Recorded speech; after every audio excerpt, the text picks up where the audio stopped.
ওই দেখা যায় কবরস্থান, ওই আমাদের ঘর, ওইখানেতে থাকতে হবে সারা জীবন ভর। ও কবর তুই চাস কি, টাকা পয়সা নেস কি, সুদ ঘুষ খাস কি? কবর বলে না, টাকা পয়সা নেই না, সুদ ঘুষ খাই না, মুমিন বান্দা পাই না। একজন যদি পায় এমনি জান্নাতের বাগান হয়ে যায়। এই জন্য আল্লাহর নবী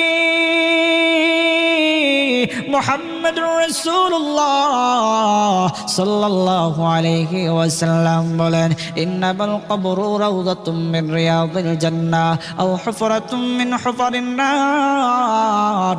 নিশ্চয়ই কবর কার জন্য জান্নাত, নিশ্চয়ই কবরটা কারোর জন্য জাহান্নাম। আল্লাহর নবী বলেন, কেউ যদি দুনিয়ার জমিনে আল্লাহ তাআলার হুকুম এবং নবীর সুন্নাত তরিকা